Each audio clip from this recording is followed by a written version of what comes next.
નમસ્કાર, આવતીકાલેમાં આપનું સ્વાગત છે. અને આવતીકાલે કેવી રણનીતિ મદદરૂપ થઈ શકશે અને કયા સંકેતો પર નજર રાખવી જોઈએ એની ચર્ચા સાથે હાજર છું હું ઝરણા કંટી. તો આવતીકાલે માર્કેટ પર ચર્ચા કરતા પહેલા નજર કરી લઈએ આજના માર્કેટને લગતા મુખ્ય સમાચારો પર. ભારત અને અમેરિકાની વચ્ચે ટ્રેડ ડીલ જલ્દી જ થવાની આશાથી બજારમાં તેજી વધી. નિફ્ટીનું 24,330ના સ્તર ઉપર ક્લોઝિંગ. બેંક નિફ્ટીમાં 4 સપ્તાહના ઉપલા સ્તરે ક્લોઝિંગ થતું જોવા મળ્યું. તો મિડકેપમાં રહ્યો ફ્લેટ કારોબાર. ડિફેન્સ શેર્સમાં રહી સારી ખરીદારી. નિફ્ટી ડિફેન્સ ઇન્ડેક્સ 2% જેટલો ઉછળ્યો. સાથે જ સરકારી બેંક, ઓટો, આઈટી ઇન્ડેક્સમાં પણ 1થી 2.5% રહ્યો ઉછાળો. પણ એફએમસીજી, મેટલ અને ફાર્મા શેર્સમાં રહી વેચવાલી. બેંકો અને પેન્શન ફંડ્સ અને વિદેશી રોકાણકારોને નોન એગ્રી કોમોડિટી ટ્રેડિંગ માટે મળી શકે છે મંજૂરી. માર્કેટ રેગ્યુલેટર સેબીના ચેરમેન તુહિનકાંત પાંડેએ કહ્યું કે સંસ્થાકીય રોકાણકારોના રસને વધારવા માટે રેગ્યુલેટરી ફ્રેમવર્કને વધુ મજબૂત બનાવવામાં આવશે. નિવેદન બાદ એમસીએક્સમાં 4%થી વધુનો ઉછાળો.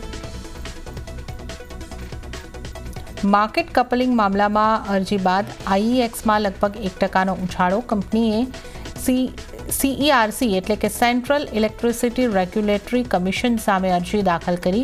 સીએનબીસી બજારના એક્સક્લુઝિવ સમાચાર. અને મેરિકોના ઘણા ઠેકાણાઓ પર આઈટી વિભાગનો સર્વે. ઓફિસ સહિત ઘણી ફેક્ટરીમાં સર્વે. સમાચાર બાદ શેરમાં રહ્યો 2%નો ઘટાડા સાથેનો કારોબાર.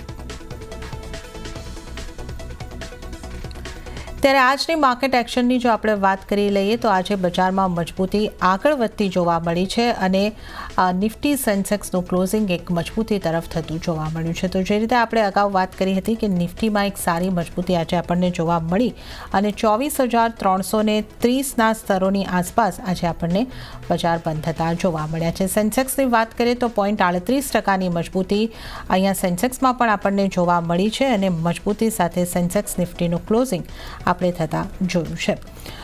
વાત કરી લઈશું આપણે મિડકેપની અંદર આપણે ફ્લેટ ક્લોઝિંગ થતું જોવા મળ્યું છે. 49 પોઈન્ટના મજબૂતી સાથે 58,848 ઉપર મિડકેપનું ક્લોઝિંગ થયું છે અને સ્મોલ કેપમાં પણ એક મજબૂતી તરફનો જ માહોલ બનતો જોવા મળ્યો છે.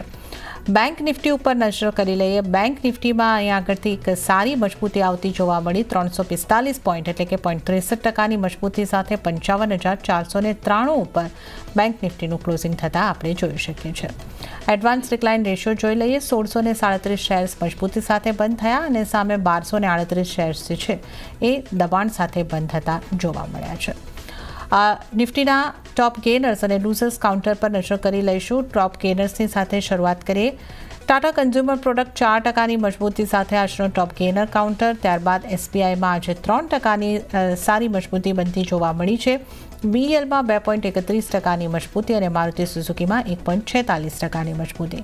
ત્યારબાદ નજર કરીએ તો Kotak Mahindra, UltraTech cement, Tech Mahindra અને કોલ ઇન્ડિયા અહીંયા પણ 1થી 2%ની મજબૂતી જોવા મળી છે. ઘટનારા શેર કયા રહ્યા ત્યાં આપણે જો નજર કરી લઈએ તો બજાજ ફિન્સર્વ 1.12%ના ઘટાડા સાથે આજના ટોપ લૂઝર કાઉન્ટરમાં સામેલ થયો છે. ત્યારબાદ ટાઇટનમાં પણ લગભગ 1% આસપાસનું દબાણ બન્યું છે. આઈટીસીમાં પણ 0.92%ની આસપાસનું દબાણ અને એસબીઆઈ લાઈફ ઇન્સ્યોરન્સમાં 0.81%નું દબાણ બન્યું છે. ત્યારબાદ હિન્દાલ્કો, આઈસર મોટર્સ, એચયુએલ જેવા કાઉન્ટર એવા રહ્યા કે જ્યાં પણ એક ઘટાડા તરફનો માહોલ બનતો જોવા મળ્યો છે. હવે આવતીકાલના બજારની વધુ ચર્ચા કરીશું અને આ માટે આપણી સાથે જોડાઈ ગયા છે બુલવેવ રિસર્ચ ફર્મના અમિત મસ્તાકિયા. અમિતજી, આપનું સ્વાગત છે સીએનબીસી બજાર પર. અને આજે પણ આપણને બજારમાં મજબૂતી જે છે આગળ વધતી જોવા મળી છે અને નિફ્ટીની વાત કરીએ તો 25,300ની ઉપરનું ક્લોઝિંગ આજે થતું આપણે જોયું છે. તો હવે નિફ્ટીની ચાલ આગળ કેવી રહી શકે છે? નિફ્ટી માટે આપ કેવી સ્ટ્રેટેજી અપનાવવાની સલાહ આપશો? નિફ્ટીમાં આની અગાઉ એક 25,150નું એક રેઝિસ્ટન્સ લેવલ જોઈ રહ્યો હતો, પરંતુ આ લેવલ પર કોઈ પણ જગ્યાએ આપણે રિવર્સલ જોવા નથી મળી રહ્યું અને ગઈકાલે આપણે એમાં એક વોલ્યુમ સાથે બ્રેકઆઉટ જોવા મળ્યું છે. તો હવે આ રેલી એક્સટેન્ડ થઈ શકે છે 25,400 અને 25,700 લેવલ સુધી. તો જો કોઈની પાસે હોલ્ડિંગ છે તો હોલ્ડ કરીને ચાલવું જોઈએ. નવી ખરીદી માટે અમને હાલમાં એવોર્ડની સલાહ રહેશે. પ્રાઇસ પ્રીવિયસ લોથી ઘણી ઉપર છે, તો નવી ખરીદી માટે એક એવોર્ડની સલાહ રહેશે. પરંતુ જો કોઈની પાસે હોલ્ડિંગ છે તો 25,400 અને 25,700 લેવલ માટે હોલ્ડ કરીને ચાલી શકાય છે. વાત કરીએ બેંક નિફ્ટીમાં, તો બેંક નિફ્ટીમાં પણ એક 55,000નું લેવલ એક સ્ટ્રોંગ રેઝિસ્ટન્સ જોઈ રહ્યો હતો, એનું પણ આપણે આજે એક બ્રેકઆઉટ જોવા મળ્યું છે ગઈકાલે, અને આજે એમાં ફોલોઅપ કેન્ડલ્સ મળી છે. તો આ ઓલરેડી બેંક નિફ્ટીમાં પણ એક્સટેન્ડ થઈ શકે છે 55,600 અને 56,100 સુધી. તો બેંક નિફ્ટી પણ જો કોઈની પાસે છે તો આ લેવલ માટે હોલ્ડ કરીને ચાલવું જોઈએ. સેમ વસ્તુ બેંક નિફ્ટીમાં પણ એક નવી એન્ટ્રી માટે અવોઇડની સલાહ રહેશે. ઓકે, તો નિફ્ટી બેંક નિફ્ટી બંને માટે અહીં આગળથી જે અમિતજીની સલાહ બની રહી છે હોલ્ડ કરીને ચાલવાની બની રહી છે. નિફ્ટી માટે 25,400થી લઈને 25,700 સુધીના ટાર્ગેટ અમિતજી અહીં આગળથી જોઈ રહ્યા છે, પણ નવી બાઇંગની સલાહ નથી. પોઝિશન છે તો હોલ્ડ કરીને ચાલો, અને બેંક નિફ્ટી માટે પણ અમિતજી તરફથી હોલ્ડ કરીને ચાલવાની સલાહ અહીં આગળથી બનતી જોવા મળી રહી છે. તો અહીંયા આગળથી નવી ખરીદી માટે બેંક નિફ્ટીને પણ અવોઇડ કરવાની સલાહ છે તો હોલ્ડ કરીને ચાલો. અન્ય નિષ્ણાતો નિફ્ટી ઉપર કઈ રીતની સલાહ આપી રહ્યા છે એના ઉપર નજર કરી લઈએ. તો એસએસજે ફાઇનાન્સના વિરલ છેડાની નિફ્ટીની સલાહ ઉપર નજર કરીએ તો એમણે નિફ્ટીને બાય કરીને ચાલવાની સલાહ આપી છે. અરાઉન્ડ 25,400ની આસપાસથી તમે ખરીદી કરી શકો. ટાર્ગેટ તેઓ જોઈ રહ્યા છે 25,550થી 25,609નો, સ્ટોપલોસ 25,270નો રાખવાની સલાહ વિરલ છેડા તરફથી. ત્યારે જ નજર કરીએ બોનાન્ઝા પોર્ટફોલિયોના દ્રુમિલ વિઠલાણીની સલાહ ઉપર. એમણે નિફ્ટી ફ્યુચરને બાય કરવાની સલાહ આપી છે 25,300 25,350ની આસપાસથી. ટાર્ગેટ તેઓ જોઈ રહ્યા છે 25,600નો અને સ્ટોપલોસ 25,150નો રાખવાની સલાહ અહીં આગળથી બની રહી છે. તો આપણા તમામ નિષ્ણાતોનો નિફ્ટી પર એક પોઝિટિવ વ્યૂ અહીં આગળથી બની રહ્યો છે અને આગળ એક મજબૂતી સાથે નિફ્ટીમાં કારોબાર થઈ શકે છે. હવે અમિતજી સાથે આપણે સ્ટોક સ્પેસિફિક ચર્ચાની અહીં આગળથી શરૂઆત કરીશું. અમિતજી, એફએમસીજી સેક્ટરથી શરૂઆત કરીએ, કારણ કે ટાટા કન્ઝ્યુમર પ્રોડક્ટ જે છે આજનો ટોપ ગેનર કાઉન્ટર્સ છે 4%નો, અને આજે મોટાભાગના સેક્ટરમાં મજબૂતી હતી, પણ એફએમસીજીમાં થોડું દબાણ હતું, જ્યાં મેરિકો જેવા કાઉન્ટરમાં સમાચારોને પગલે અહીં આગળથી દબાણ બનતું દેખાયું હતું, પણ એચયુએલ જેવા કાઉન્ટર પણ એક દબાણ સાથે જ આપણને બંધ થતા જોવા મળ્યા હતા. તો એફએમસીજી માટે સ્ટોક સ્પેસિફિક અહીં આગળથી આપણને મૂવમેન્ટ જોવા મળી છે. ટાટા કન્ઝ્યુમર પર આપની કઈ રીતની સલાહ બની રહી છે, અને આ ઉપરાંત એફએમસીજીમાંથી કયા સ્ટોક પર આપ ફોકસ રાખી રહ્યા છો? ટાટા કન્ઝ્યુમરમાં જોવામાં આવે તો એક 1,170નું લેવલ હું બ્રેકઆઉટ લેવલ જોઈ રહ્યો છું. તો એકવાર 1,170ના બ્રેકઆઉટ થશે ત્યારબાદ આ સ્ટોકમાં એક અપસાઇડ મોમેન્ટમ જોવા મળી શકે છે અરાઉન્ડ 1,250 અને 1,330ના લેવલ સુધી. તો એકવાર નવા બ્રેકઆઉટની વેટ કેવી જોઈએ ટાટા કન્ઝ્યુમરમાં? જો એકવાર 1,170ના બ્રેકઆઉટ થશે તો આમાં એક અપસાઇડની એક સારી મોમેન્ટમ જોવા મળી શકે છે. બીજો એક સ્ટોક છે હિન્દુસ્તાન યુનિલિવર. અગર આ સ્ટોકમાં જોવામાં આવે તો પ્રાઇસમાં હાલમાં ડિક્લાઇન તો જોવા મળ્યું છે, પરંતુ એક એબીસી પેટર્નનું એક આ સ્ટોકમાં ફોર્મેશન થઈ રહ્યું છે. પ્રાઇસ હાલમાં એક ટ્રેડ લાઇન સપોર્ટ ઉપર છે. તો એક સપોર્ટ ઝોન અહીંયા હું જોઈ રહ્યો છું 2,550, 2,520, 2,550નું. તો જો હિન્દુસ્તાન યુનિલિવરમાં જો 2,520, 2,550 કોઈ રિવર્સલ પેટર્ન મળે છે તો આમાં પણ એક નવી ખરીદી કરીને ચાલવું જોઈએ. આવનારા સમયમાં આમાં એક રિવર્સલ જોવા મળી શકે. ઓકે, તો એચયુએલમાં બાય કરીને ચાલવાની સલાહ ખાસ કરીને આગળથી બની રહી છે. 2,520, 2,550ના લેવલ્સને તમે અહીં આગળથી ધ્યાને રાખી શકો છો. તો આ આપણે એક એફએમસીજીના સ્ટોકની અહીં આગળથી વાત કરી છે. ચર્ચાની અંદર આપણે આગળ વધીએ અને ખાસ કરીને બેંક્સની વાત કરીએ, અને એમાં પણ પીએસયુ બેંકમાં ખૂબ સારી મજબૂતી જોવા મળી. એસબીઆઈ બેંકમાં આપણે આજે 3% મજબૂતી જોઈ રહ્યા છે, અને ઇન્ડિયન બેંક હોય, મહારાષ્ટ્ર બેંકમાં 4% કરતાં વધારેની મજબૂતી, પીએનબી પણ 3%ની ઉપરની મજબૂતી દર્શાવી રહી હતી. તો પીએસયુ બેંકમાં આજે એક શાનદાર મજબૂતી જોવા મળી છે. પીએસયુ બેંકમાંથી ક્યાં આપનો કઈ રીતનો મત બની રહ્યો છે, અને પ્રાઇવેટ બેંકમાં જો ફોકસ રાખવો હોય તો ત્યાં કયું કાઉન્ટર તમને ગમી રહ્યું છે? આપણે અગાઉ પણ ઘણી વાર વાત કરી છે કે બેંક સેક્ટરમાં પ્રાઇવેટ બેંકમાં હાલમાં એવોર્ડની સલાહ રાખવી જોઈએ, કારણ કે એક બધા સ્ટોક પ્રીવિયસ હાઈથી ડિક્લાઇનમાં છે અને નેગેટિવ ડાયરેક્શન બધા સ્ટોકમાં જોવા મળ્યું હતું. અને પીએસયુ બેંકમાં પણ અગાઉ કીધું હતું કે આમાં એક ફોકસ રાખવું જોઈએ. વાત કરીએ સીએનએક્સ પીએસયુ ઇન્ડેક્સમાં, તો જો પીએસયુ બેંક ઇન્ડેક્સની આપણે વાત કરીએ તો એમાં એક બ્રેકઆઉટ લેવલ હું જોઈ રહ્યો છું. એક પ્રીવિયસ હાઈનું આજે આપણે બ્રેકઆઉટ જોવા મળ્યું છે એક 7315, અને પ્રીવિયસ રેઝિસ્ટન્સ છે તો 7,000નું. એનું પર આપણે એક વોલ્યુમ સાથે બ્રેકઆઉટ જોવા મળ્યું છે. તો પીએસયુ ઇન્ડેક્સ 7,500 અને 8,000 લેવલ સુધી એક્સટેન્ડ થઈ શકે છે. તો પીએસયુ બધા સ્ટોકમાં બાઇંગ કરીને ચાલવું જોઈએ. એસબીઆઈ બેંકની વાત કરીએ તો એસબીઆઈ બેંકમાં એક બ્રેકઆઉટ લેવલ જે હતું એક 830નું. તો 830નું જે બ્રેકઆઉટ થયા બાદ એમાં એક વોલ્યુમ સાથે એક નવી ખરીદી જોવા મળી છે. તો આમાં પણ એક અપસાઇડમાં એક 915 અને 970 ના લેવલ સુધી એસબીઆઈમાં એક મોમેન્ટમ જોવા મળી શકે છે. તો દરેક ઘટાડે એસબીઆઈ બેંક બાય કરીને ચાલવું. ઓકે, એસબીઆઈ બેંક અહીં આગળથી દરેક ઘટાડે બાય કરીને ચાલવાની સલાહ છે અને પ્રાઇવેટ બેંક પીએસયુ બેંકમાંથી પીએસયુ બેંક ઉપર નીચેની પસંદગી અહીં આગળથી બનતી જોવા મળી રહી છે. એસબીઆઈ માટે 970ના ટાર્ગેટને ધ્યાને રાખીને બાય કરીને ચાલી શકો છો. ઓટો કાઉન્ટરની વાત કરી લઈએ અને ઓટો કાઉન્ટરમાં આજે આપણે જો જોઈએ તો મારુતિ સુઝુકી હોય, ટાટા મોટર્સ હોય, હ્યુન્ડાઈનું કાઉન્ટર જે છે એ એક સતત હાઈઝ બનાવતો આપણને જોવા મળી રહ્યું છે. આજે પણ મજબૂતી સાથેનો કારોબાર કન્ટિન્યુ થયો છે. કઈ રીતની ઓટો કાઉન્ટરમાંથી તમારી સલાહ બનશે? ઓટો કાઉન્ટર્સમાં Hero Motors, Maruti, Bajaj auto આ સ્ટોક્સને એવોઇડની સલાહ રહેશે. જે સ્ટોક બોટમ પર છે એની ઉપર નજર કરવી જોઈએ તો એમાં એક છે ટાટા મોટર્સ. ટાટા મોટર્સમાં જો જોવામાં આવે તો પ્રાઇસમાં આપણે એક ટ્રેન્ડ લાઇનનું બ્રેકઆઉટ જોવા મળ્યું છે. જો કે પ્રાઇસ હાલમાં એક 200ની એવરેજનું હર્ડલ કરી રહ્યું છે, પણ એનું એક બ્રેકઆઉટ હશે, એક અપસાઇડ મોમેન્ટમ પણ જોવા મળી શકે છે અને એક ઇન્વર્ટેડ હેડ એન્ડ શોલ્ડર પેટર્નનું પણ અહીંયા ફોર્મેશન છે. તો ટાટા મોટર્સ દરેક ઘટાડે બાય કરીને ચાલુ જોઈએ ઉપરમાં 930ના ટાર્ગેટમાં.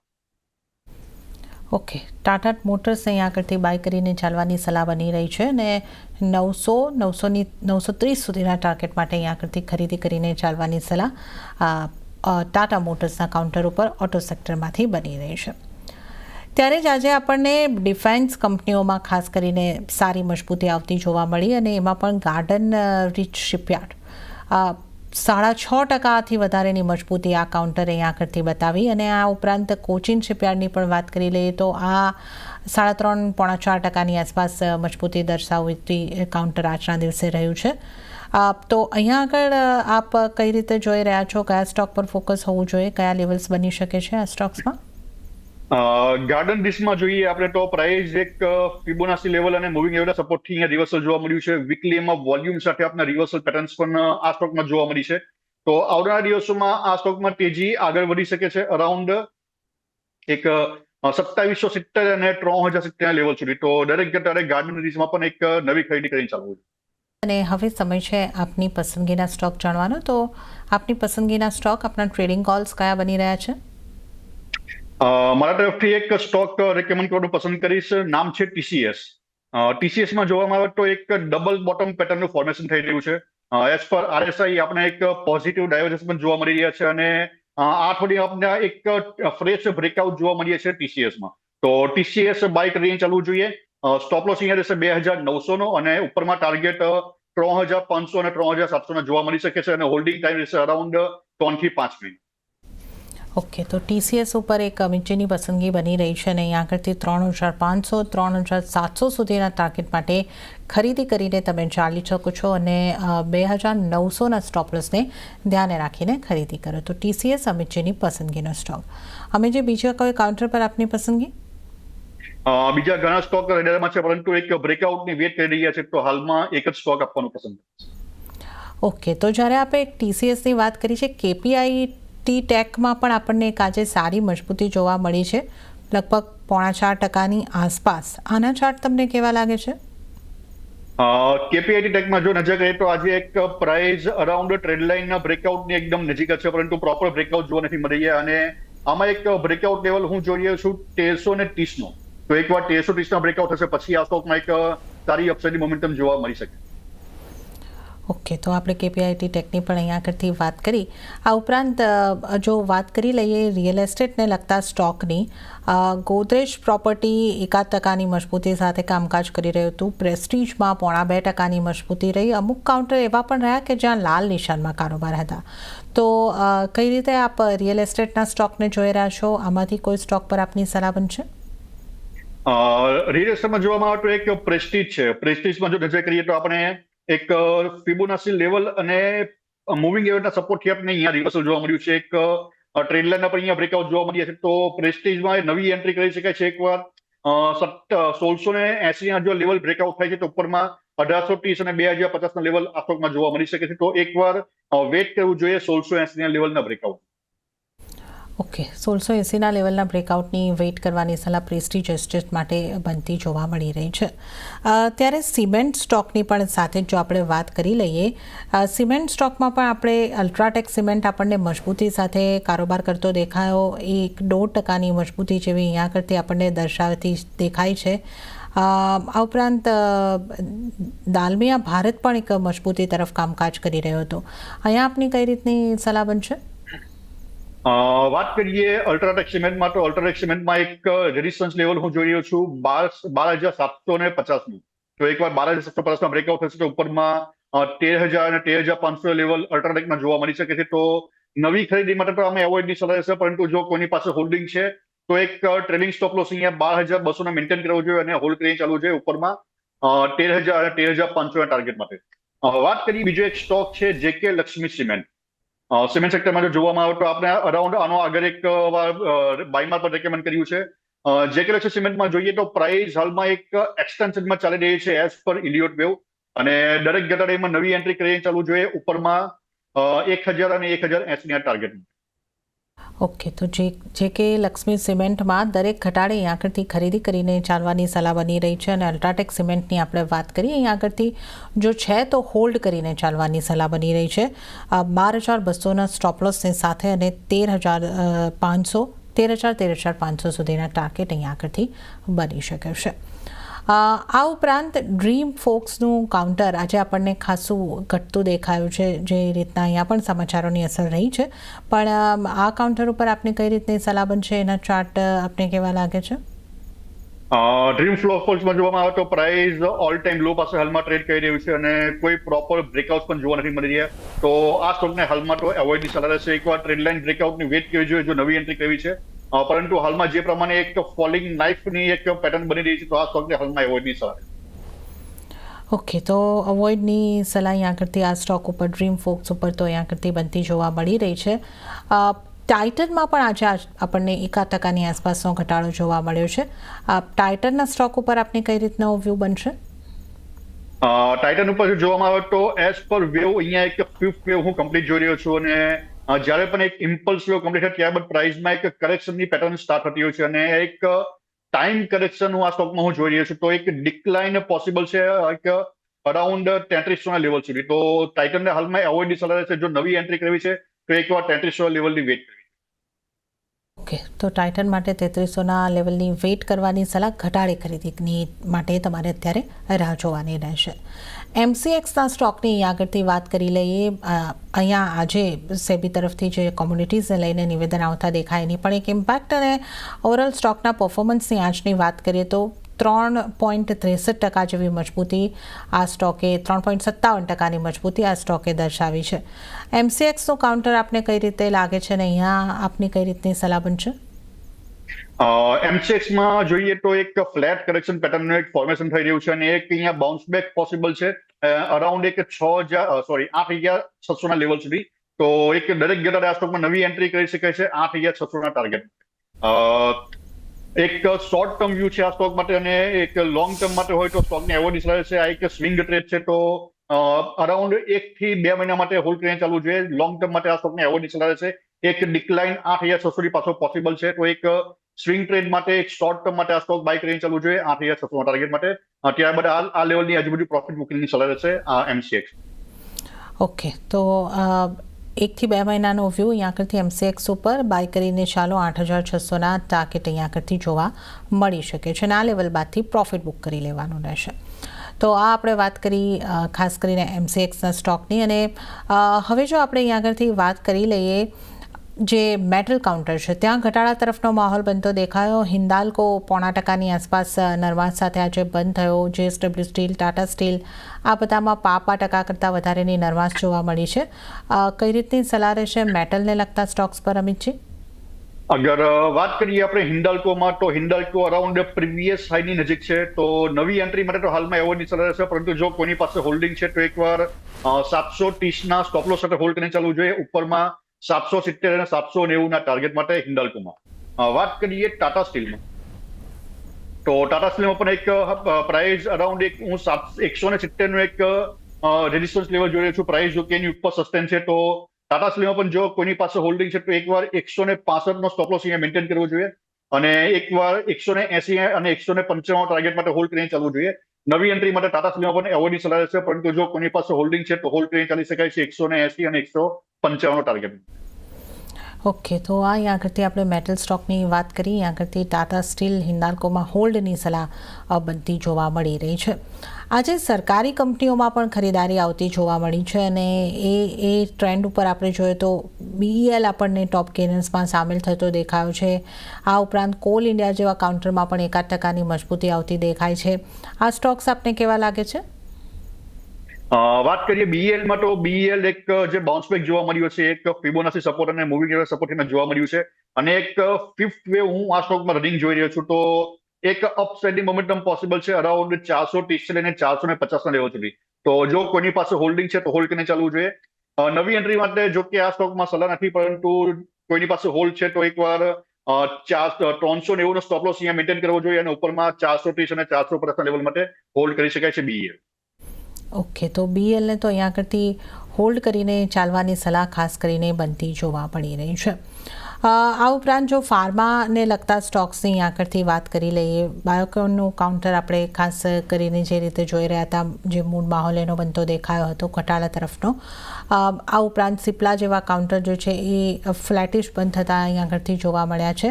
કઈ રીતનો આપનો વ્યૂ બની રહ્યો છે? ફાર્મા સ્ટોકમાંથી ક્યાં ધ્યાન હોવું જોઈએ? ફાર્મા સ્ટોકમાં એક સ્ટોક છે બાયોકોન. બાયોકોનના ચાર્ટ ઉપર જો નજર કરીએ તો અહીંયા એક ફ્લેટ કરેક્શન પેટર્નનું ફોર્મેશન થઈ રહ્યું છે અને એક ડબલ બોટમ પણ અહીંયા પોસિબલ છે. તો આ સ્ટોકમાં એક ડિક્લાઇન પોસિબલ છે અપ ટુ 290-300 ના લેવલ સુધી. તો હાલમાં જો કોઈ નવી એન્ટ્રી કરવી છે તો બાયોકોનમાં એક ડિક્લાઇનની વેટ કરવી જોઈએ. આ સ્ટોકમાં એક 290 થી 300 લેવલ જોવા મળી શકે. ઓકે, 290 થી 300 ના લેવલ અહીંયા આગળથી જોવા મળી શકે છે. તો આપણે અહીંયા આગળથી બાયોકોનની વાત કરીશું. અને ત્યારે જ અમિતજી, હવે સમય થઈ રહ્યો છે આપની પાસેથી રજા લેવાનો, તો આપના કોઈ ડિસ્ક્લોઝર? મેં જે પણ સ્ટોક રેકમેન્ડ કર્યા છે મારું કોઈ હોલ્ડિંગ નથી, પરંતુ અમારા ક્લાયન્ટે રેકમેન્ડ કર્યા હોઈ શકે છે. Thanks for inviting. Ji Amitji, આપનો આભાર અમારી સાથે શો ઉપર જોડાવા બદલ અને તમામ સ્ટોક્સ અંગે ચર્ચા કરવા બદલ. અને આ સાથે જ આવતીકાલેમાં હાલ પૂરતું આટલું જ. હાલ મને પણ આપશો રજા, પણ વધુ અપડેટ અને સમાચારો માટે આપ જોતા રહો CNBC બજાર. નમસ્કાર.